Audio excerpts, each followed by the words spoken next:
A leader and the way they lead has a huge impact on the employees and the way they interact within the company. Each employee will have an opinion on the person in charge. Whether they get along with them, flourish under their leadership and guidance, or completely butt heads with their supervisor, they will get along with them in some way to some degree. I'm going to take time to introduce 4 different leadership styles that I think are prominent within businesses. The first being laissez-faire, the second being servant leadership, the third democratic, and the fourth autocratic. Understanding these styles can allow you to see that there's more than one way to lead, and you can pick the style that best works with your environment and the business you're in. The first leadership I'm going to discuss is laissez-faire. So what exactly is this leadership style? It's a loose style of leadership that doesn't have a strong emphasis on deadlines, supervision, or guidance. This type of leadership style works best with self-starters who have a strong sense of self-motivation. They work best under this because they don't require that constant feedback. There are positives and negatives to this leadership. Positives being employees are required to be highly motivated and very engaged in the work they do within the business. This is good because this is the type of employers are looking for. They want people who can do what they need to do and do the work they need to do without constant guidance and leaders telling them what to do, when to do it, and how to do it. But there is a drawback to this as well. Because it's a looser style of leadership, they don't offer as much guidance, so some employees who do require a little more guidance or tips and deadlines to keep them on track suffer under this leadership style because they don't have that schedule and rules within the business. This type of leadership works best with companies such as product design firms and advertisement. These kinds of businesses prosper with laissez-faire leadership style because it allows experts to try out their ideas without limits on creativity because there's no deadlines or guidelines like a more strict leadership style would have. The second type of leadership style I will discuss is servants leadership style. This is a leadership style that views leaders as being there to serve their employees. It's someone who is a resource to their employees, not the overseeing figure as much. They're not as much of an authority figure. This type of leadership works best in not-for-profit organizations because it allows each employee to be an active participant in the work they are trying to do, which makes sense. If you're in a not-for-profit, you want each employee to put in the time and effort needed to make that organization work. Businesses don't emphasize the objectives of the organization, but try to ensure the employees in the community it serves reach their goals. This leadership also has positives and negatives to it. Positives include that employees under this leadership often have high emotional engagement with the work they are doing.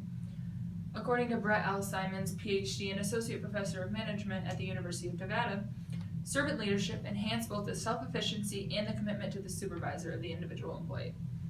However, a drawback to this leadership style is that it can take longer to make decisions, and a servant leader may not be able to be like an authority figure when it comes time. So there are situations where you need someone to step up and be in charge and be that authority figure, but someone who lives by a servant leadership style may not be able to take charge like that. They may struggle with that kind of role. The third leadership style I'm going to discuss is democratic leadership. This leadership involves employees in the decision-making process and includes delegating more authority to employees while remaining as an active leader.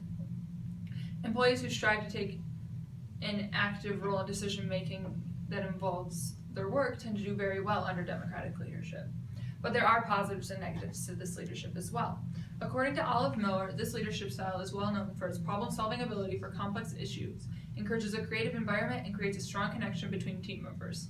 It doesn't solve problems all of a sudden, but takes time to hear everyone's thoughts and ideas and contribute that to the final decision. However, this is also a negative to this leadership style. Because it takes the time to include everybody's decision, it takes a long time for decisions to be made, and there may not be enough time to incorporate everyone's ideas on the project. An example of this leadership style is Google.